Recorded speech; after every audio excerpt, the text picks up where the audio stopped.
नमस्कार बच्चों, Isha classes online education में आपका एक बार फिर से स्वागत है। देखिए बच्चों, हम लोग पीयूष प्रभा का जो अंतिम चैप्टर है जिसका नाम है राजस्थान के गौरव, आज हम लोग उस चैप्टर के बारे में पढ़ने वाले हैं और बहुत विस्तार से हम ये जानने वाले हैं कि हमारे राजस्थान के अंदर किस तरह के लोक देवता रहे हैं जिन्होंने अपनी मातृभूमि के लिए, गायों की रक्षा करने के लिए, अपने प्रजा की खुशहाली के लिए अपने जीवन का क्या कर दिया, बलिदान कर दिया। तो उन्हीं तमाम महापुरुषों में से आज के इस चैप्टर के अंदर हम 5 लोगों के जीवन चरित्र के बारे में जानेंगे, क्योंकि ये राजस्थान का जो गौरव ये चैप्टर है किसी लेखक के द्वारा लिखा हुआ नहीं है, ये जीवन चरित्र है, यानी कि उनके जीवन के बारे में हम लोग पढ़ने वाले हैं। तो देखिए कौन कौन से जीवन चरित्र हम लोग पढ़ने वाले हैं, जिसके अंदर सबसे पहले हम लोग पढ़ने वाले हैं देव नारायण जी के बारे में। किसके बारे में? देव नारायण जी। तो देव नारायण जी हैं। दूसरे नाम जो है बाबा रामदेव हैं। दूसरे नंबर पर हम जिसके बारे में पढ़ेंगे वो कौन है? बाबा रामदेव हैं। और तीसरे नंबर पर जब हम बात करेंगे तो संत जंबेश्वर जी हैं। कौन है? संत जंबेश्वर।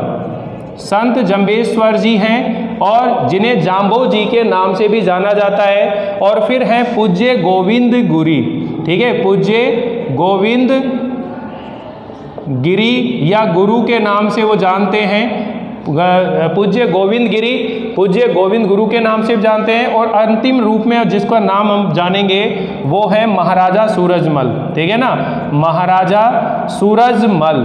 तो ये भरतपुर के राजा हैं महाराजा सूरजमल। इनके बारे में हम लोग ये चर्चा करेंगे, लेकिन आज के इस वीडियो के अंदर सबसे पहले हम लोग देव नारायण जी के बारे में पढ़ेंगे। देखिए राजस्थान की ये जो धरती है इसके बारे में कहा जाता है कि यहाँ ना तो हीरे पैदा होते हैं ना ही केसर उत्पन्न होता है, बल्कि यहाँ तो सिर कटाने वाले वीर योद्धा पैदा होते हैं, क्योंकि ये वीरों की जन्म देने वाली, वीरों की जननी, वीर प्रसूनों को जन्म देने वाली वीर माता है। इस धरती पे एक से बढ़कर एक वीर योद्धा हुए हैं जिन्होंने अपनी मातृभूमि के लिए अपने जीवन का बलिदान कर दिया। और इन्हीं में से कई ऐसे महापुरुष, ऐसे संत हुए हैं जिनके बलिदान की वजह से जनता उन्हें देवता के रूप में उन्हें पूजने लगती है। तो इसी तरह के जो लोक देवता हैं उनके बारे में हम लोग जानेंगे कि हमारे यहाँ की जो संस्कृति है वो कैसी है, कितना सुंदर अद्भुत आप लोगों को चीजें जानकारी मिलेंगी। ये चैप्टर ऐसा भी है बच्चों कि जब आप 12th के बाद में कोई कंपटीशन की तैयारी करते हैं तो उसके अंदर ये टॉपिक 101% होता है कि राजस्थान के लोक देवता और राजस्थान की लोक देवियां, ऐसा एक टॉपिक होता है। तो राजस्थान के जो लोक देवता हैं उन्हीं के अंदर हम सबसे पहले देव नारायण जी का जीवन चरित्र, जीवन परिचय के बारे में हम लोग जानने वाले हैं। तो देखिए जो देव नारायण जी हैं इनके बारे में मैं आपको थोड़ी सी स्टोरी सुनाना शुरू कर देता हूँ ताकि आप लोगों को चीज़ें क्लियर हो जाए। सबसे पहली बात तो देखिए कि जितने भी लोक देवता हैं किसी राजवंश में, किसी राजघराने में पैदा हुए, लेकिन इन्होंने अपना सारा जीवन जो है लोगों के कल्याण के लिए, प्रजा की भलाई के लिए अपना जीवन लगा दिया। इसी कारण जनता में इन्हें भगवान के रूप में क्या है, इनकी पूजा की जाती है। जैसे अपन एक ऐसा उदाहरण समझ सकते हैं बच्चों, भाई महाराणा प्रताप जो थे, महाराणा प्रताप जो है अपनी मातृभूमि मेवाड़ की धरती की रक्षा करने के लिए किस तरह से वो है किसी की अधीनता को स्वीकार नहीं करते हैं और अपने प्रजा के हित के लिए वो हमेशा जंगलों में भटक रहे थे या फिर लगातार जो अकबर की सेना उसके साथ युद्ध कर रहे थे। ठीक है, वहां वो प्रजा के, जैसा आपने बाहुबली फिल्म देखी नहीं, उसके अंदर 2 तरह के लोग थे। तो एक जो बाहुबली है वो जनता के साथ बैठ के रोटी भी खाता है, उनके सुख दुख में सम्मिलित भी होता है, तो लोग उसको सम्मान देते हैं। तो यही कारण है कि ये जो लोक देवता हैं ये राज परिवारों में पैदा होने के बावजूद भी इन्होंने आम जनता के दुख दर्दों को समझा और उनके कल्याण के लिए इन्होंने अपना जीवन लगा दिया। इसीलिए इन्हें लोक देवता के रूप में पूजा जाता है। ठीक है, तो अभी हम लोग देव नारायण जी की बात कर रहे थे, तो हम बात करेंगे भाई जन्म, इनके माता पिता के बारे में बात करेंगे, इनको किस तिथि को जन्म हुआ। तिथि जो है वो महत्वपूर्ण होती है, तो तिथि भी हम लोग ध्यान रखेंगे कि कौन सी तिथि है, ये सब चीज़ों के बारे में बात करेंगे। इनका मेला कब लगता है, ठीक है, है। इनके पुजारी जो है किस जाति के लोग होते हैं, इनकी जो फड वाचन की जाती है, अब फड क्या होती है इसके बारे में मैं आप लोगों को बताने वाला हूं। बहुत सारी चीजें आप लोग इस चैप्टर के माध्यम से सीखने वाले हैं। तो चलिए शुरू करते हैं देवनारायण जी को। तो देखिए जो देवनारायण जी हैं, ये इसकी हम बात करें तो ये गुज्जर जाति के देवता हैं, लोक देवता कहलाते हैं। क्योंकि अगर हम लोग इनके कुल की बात करें तो सबसे पहले देखिए हम लोग इनके कुल के बारे में लिख रहे हैं। ये बगड़ावत कुल के नागवंशीय गुर्जर हैं। बगड़ावत नागवंशीय गुर्जर हैं, ठीक है, नागवंशीय गुर्जर इनका जो कुल है, बगड़ावत नागवंशीय गुर्जर इनके कुल का नाम हो गया। अब यहाँ देखिए अगर हम लोग बात करें कि भाई इनका जन्म जो है कब हुआ, तो आपकी जो बुक है इसके अंदर तो 4142 युगाब्द और विक्रम संवत 197 दिया हुआ है आपकी बुक के अंदर। लेकिन वास्तविकता के अंदर अगर हम लोग बात करें तो इनका जो जन्म है बच्चों वो 1243 ईस्वी में हुआ है। कब हुआ है?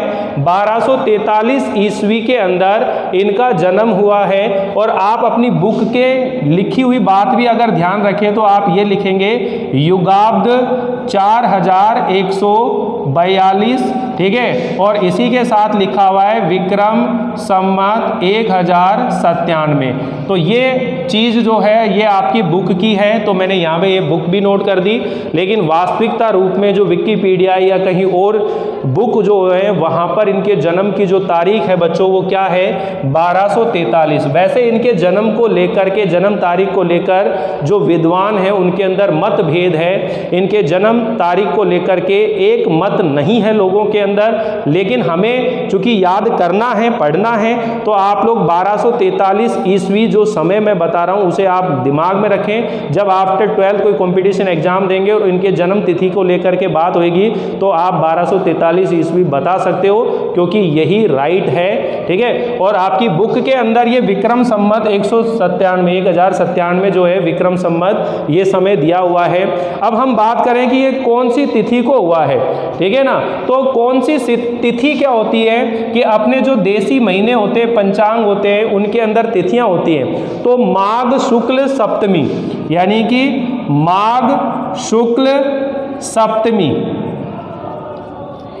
माघ शुक्ल सप्तमी, इसके अंदर बुक के अंदर दूसरा नाम भी आएगा भानुसुदी, ठीक है। क्या नाम आएगा? भानुसुदी। लेकिन आप ये ध्यान रखें माघ शुक्ल सप्तमी के दिन इनका क्या हुआ था? जन्म हुआ था। ये तिथि की हम बात करें। अगर फिर हम बात करें कि भाई इनके पिताजी का नाम क्या था, तो इनके पिताजी का नाम था सवाई भोज, सवाई भोज, ठीक है। इनके पिताजी का नाम है सवाई भोज, ठीक। और अगर हम लोग बात करें इनकी माता के बारे में, तो इनकी माता जी का नाम क्या था? सोडी खटानी। ये बुक में नाम आया है सोडी खटानी।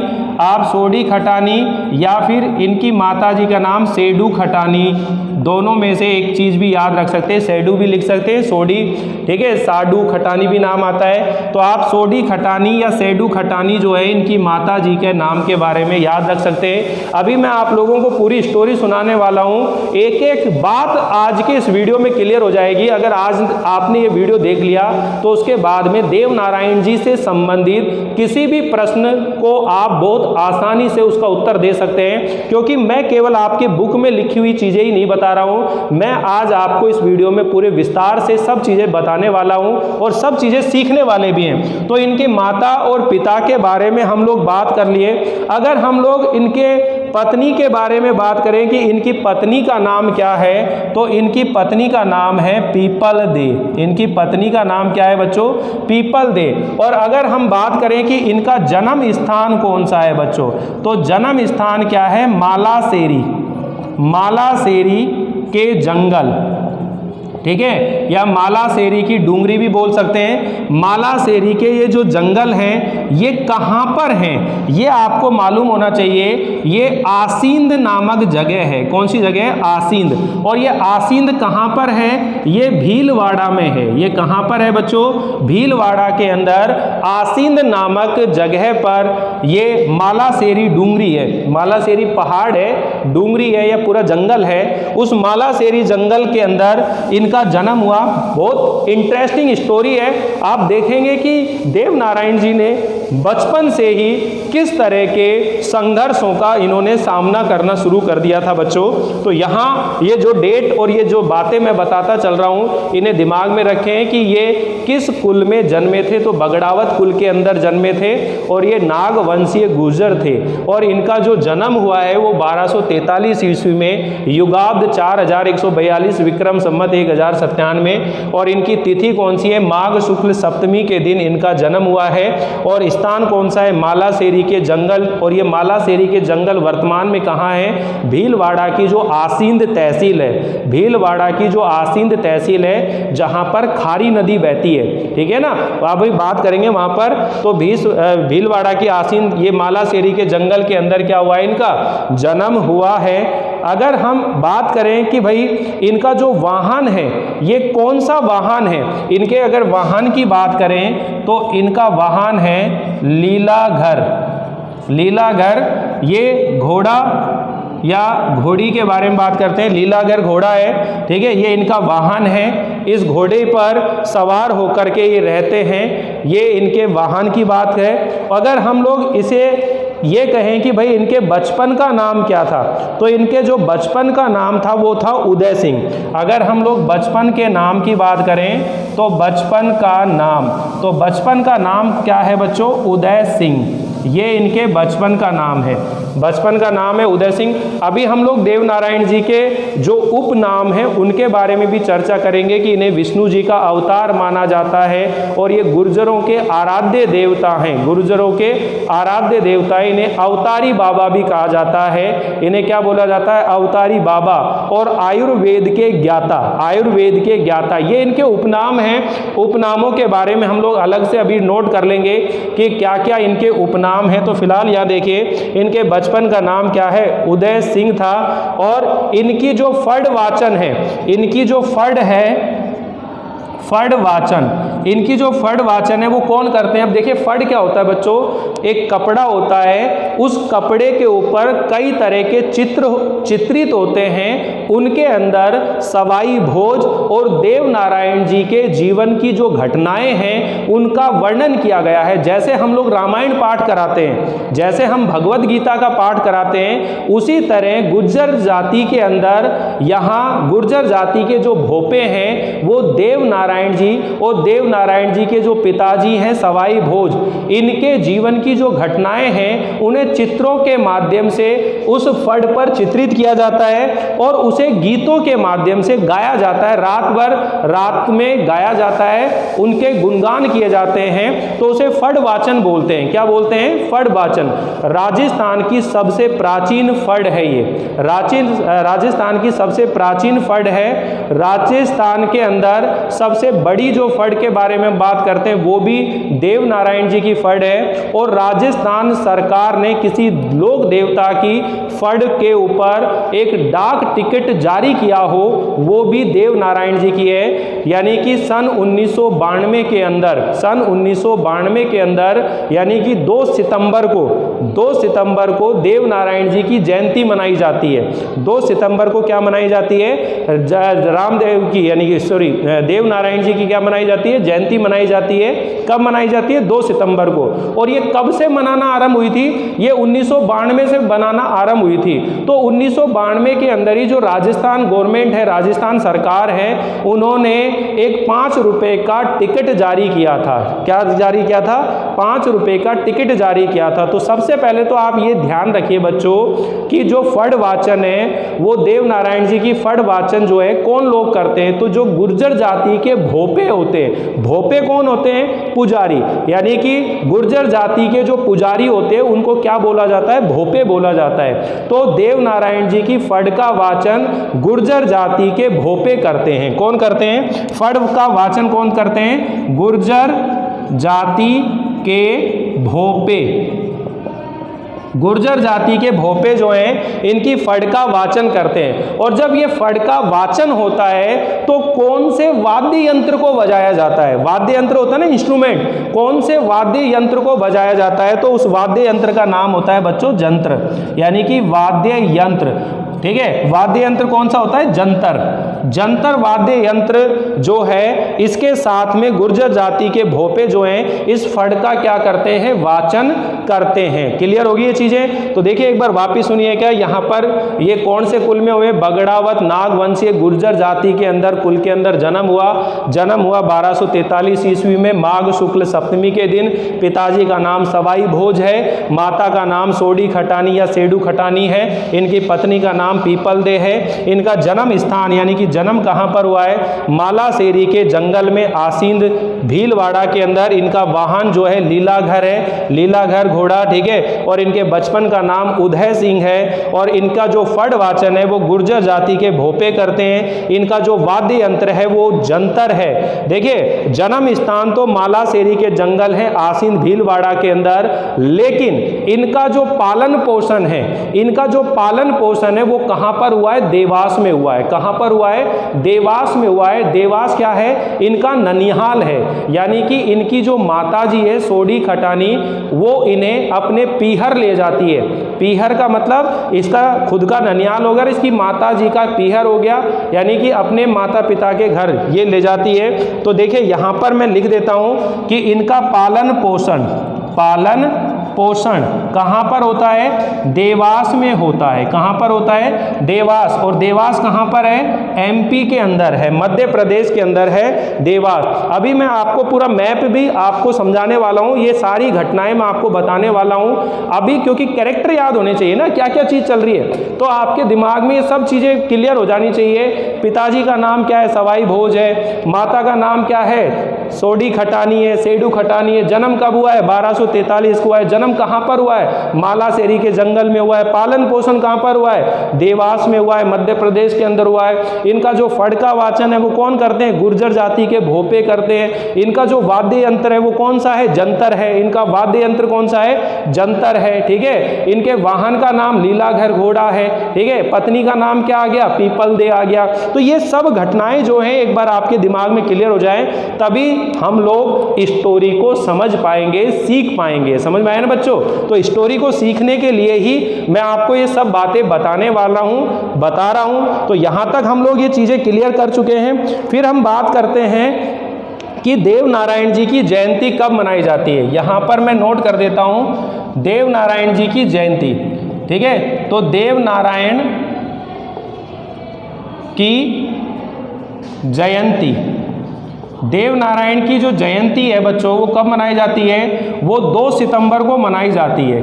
कब बनाई जाती है? 2 सितंबर को बनाई जाती है। और 2 सितंबर को मनाई जाती है, 2 सितंबर को मनाई जाती है। और ये कब से मना रहे हैं? 1992 से मना रहे हैं। ठीक है, 1992 से यह जयंती मनाई जा रही है।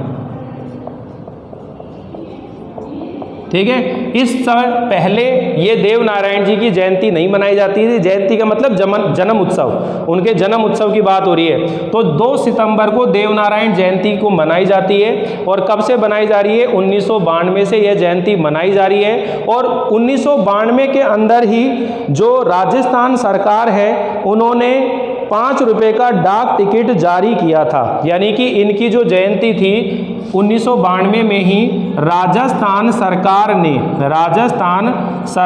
ने इनकी जयंती पर 5 रुपए का 5 रुपए का डाक टिकट जारी किया था, ठीक है ना। और ये डाक टिकट कितना है, 2 गुणा 2, ठीक है ना, 2 गुणा 2 सेंटीमीटर जो है, इतना बड़ा ये डाक टिकट है। तो अपन ये कह सकते हैं कि देवनारायण जी की जयंती जो है 2 सितंबर को मनाई जाती है। और ये जयंती कब से बना रहे हैं बच्चों, 1992 से ये जयंती मनाई जा रही है। और राजस्थान सरकार ने 1992 के अंदर इनकी जयंती पर ही 5 रुपए का डाक टिकट जो है जारी किया था। राजस्थान के अंदर ये एकमात्र लोक देवता है ऐसे जिनकी जयंती पर ये डाक टिकट जारी किया गया है, यानी कि जिनके लिए डाक टिकट जारी किया गया है, ये एकमात्र ऐसे लोक देवता हैं। आगे देखिए, हम लोग बात कर रहे हैं इनके मेलों के बारे में कि इनका जो मेला है वो कब भरता है। तो देखिए, मेला हम बात कर रहे हैं, मेला तो इनका जो मेला है वर्ष में 2 बार भरता है, वर्ष में 2 बार मेला भरता है, 2 बार भरता है। तो 2 बार मेला भरता है बच्चों। पहली बात तो देखिए, वर्ष में 2 बार मेला भर रहा है। एक मेला कब भरता है, भाद्र शुक्ल सप्तमी, भादो का जो महीना है। देखिए, पहला जो मेला है वो कब भरता है, भाद्र शुक्ल सप्तमी, ठीक है। ये भाद्र शुक्ल सप्तमी को जो मेला भरता है वो किस लिए भरा जाता है, वो इसलिए भरा जाता है, सवाई भोज का मेला होता है। वो किसका मेला होता है, भाद्र शुक्ल सप्तमी को सवाई भोज, सवाई भोज का मेला, ठीक है। और दूसरा जो मेला भरेगा बच्चों वह कब भरेगा, ये देखो जन्म कब आ रहा है, माघ शुक्ल। तो दूसरा जो है माघ शुक्ल सप्तमी, माघ शुक्ल सप्तमी को ये भरता है देवनारायण जी का मेला, देवनारायण जी का मेला। इस दिन ये जो है देवनारायण जी का मेला भरता है। तो देखिए, यहाँ बिल्कुल क्लियर हो जानी चाहिए सब बातें बच्चों कि इनका जो मेला है वो वर्ष में 2 बार मेला भरता है। कब भरता है, भाद्र शुक्ल सप्तमी के दिन इनका मेला भरता है। तो भाद्र शुक्ल सप्तमी के दिन तो इनके पिताजी का मेला यानी कि सवाई भोज का मेला भरता है, और माघ शुक्ल सप्तमी को देवनारायण जी का मेला भरता है, ठीक है। इनके यहाँ जब मेला भरता है तो ऐसा कहा जाता है कि जो गुर्जर जाति के लोग हैं वो जो दूध होता है उस दूध को ना तो वो जमाते हैं ना फाड़ते हैं, उस दूध को ना तो जमाते ना फाड़ते हैं, बल्कि खीर बनाकर उसका भोग जो है वो देव नारायण जी को लगाया जाता है, ठीक है ना। तो इनका जो प्रसाद है वो क्या होता है, खीर होता है या फिर राबड़ी होता है। इस तरह का जो प्रसाद है वो यहाँ इनको लगाया जाता है। तो हम ये कह सकते हैं कि इनके मेले के ऊपर जो गुर्जर जाति के लोग हैं वो दूध को ना तो फाड़ते हैं और ना ही जमाते हैं, बल्कि उसे खीर के रूप में, प्रसाद के रूप में उसका क्या किया जाता है, प्रयोग किया जाता है। तो ये सब बातें जो हैं आपके सामने दिखाई दे रही हैं। अभी हम लोग इसकी स्टोरी के बारे में बात करेंगे। सबसे बड़ी बात है कि इनका जो महत्व है वो क्यों है।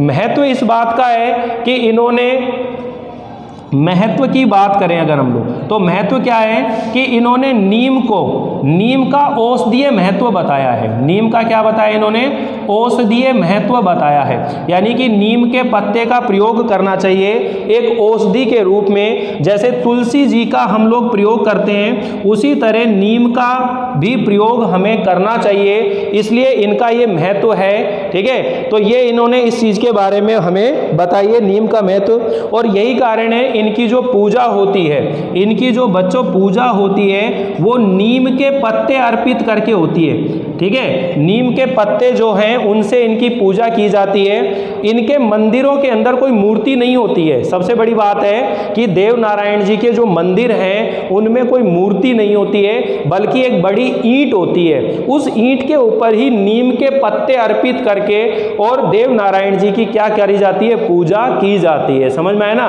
तो सबसे बड़ी बड़ी बात यही होगी कि भाई देवनारायण जी के जो मंदिर हैं उन मंदिरों के अंदर मूर्तियां नहीं होती हैं, बल्कि एक बड़ी सी ईंट होती है। उस ईंट के ऊपर नीम के पत्ते अर्पित करके और देवनारायण जी की पूजा की जाती है। तो ये इनसे जुड़ी हुई जानकारियां हैं। अगर हम बात करें कि इनके जो प्रमुख मंदिर हैं, मंदिर कहां कहां पर हैं, तो बच्चों इनके जो मंदिर हैं वो देखिए राजस्थान में भी हैं, इनके मंदिर जो है हरियाणा में भी हैं, और इनके जो मंदिर हैं बच्चों वो मध्य प्रदेश यानी कि एमपी में भी, ठीक है, मध्य प्रदेश में भी इनके मंदिर है।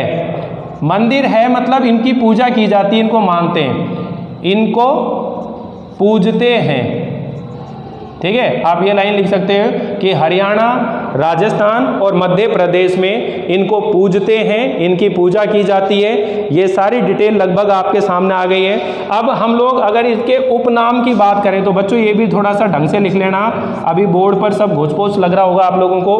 तो उपनाम के अंदर आप लोग ये लिख लेंगे कि एक तो इनको बोलते हैं विष्णु जी का अवतार, ठीक है, विष्णु जी का अवतार, विष्णु जी का अवतार के रूप में मानते हैं। दूसरा इनका जो कहते हैं कि गुर्जरों के ये आराध्य देवता हैं, ठीक है, यहाँ लिख देते हैं गुर्जरों के आराध्य देवता, आराध्य देवता। तीसरी अपन बात कर सकते हैं कि ये आयुर्वेद के ज्ञाता हैं, आयुर्वेद के ज्ञाता, ठीक है, और इन्हें अवतारी बाबा के नाम से भी जाना जाता है, अवतारी बाबा, अवतारी बाबा के नाम से भी इनको जाना जाता है। तो विष्णु जी का अवतार, गुर्जरों के आराध्य देवता, आयुर्वेद के ज्ञाता, अवतारी बाबा, इन नामों से इन्हें जाना जाता है। अब हम लोग इनके प्रमुख जो मंदिर हैं, प्रमुख मंदिरों की बात करें तो देखिए इनका सबसे बड़ा प्रमुख मंदिर तो जो है ये भीलवाड़ा के अंदर ही है, आसीन तहसील के अंदर ही, ठीक है ना, इन्हीं के अंदर यहाँ पर ये मेला भरता है। तो प्रमुख जो मंदिर है उसके बारे में हम लोग बात कर रहे हैं। तो इनका जो मेला है, इसके अलावा इन प्रमुख मंदिर तो कहाँ हो गया, भीलवाड़ा में, और इसके अलावा जो मंदिर है वो कहाँ कहाँ है, एक तो है देवमाली में, कहाँ पर है, देवमाली।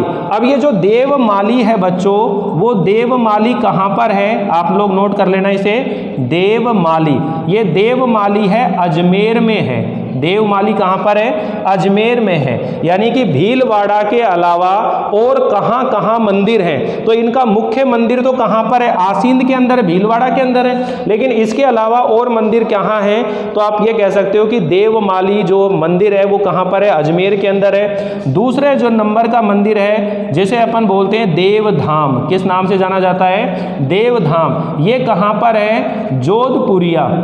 ये जोधपुरिया कहाँ पर है बच्चों, ये निवाई में है, और ये निवाई कहाँ पर है, ये टोंक में है निवाई, ये कहाँ पर है, टोंक जिले के अंदर निवाई जो है वहाँ पर जोधपुरिया नामक स्थान पर ये देवधाम नामक मंदिर है इनका, ठीक है। तो देवमाली, देवधाम, और तीसरे नंबर पर हम बात करें तो देवडूंगरी, तीसरे नंबर पर अगर हम बात करें तो जो है देवडूंगरी, ठीक है। देवडूंगरी कहाँ पर है, ये चित्तौड़गढ़ में है, ये कहाँ पर है बच्चों, चित्तौड़गढ़ के अंदर है। तो ये इनके अन्य मंदिर हो गए।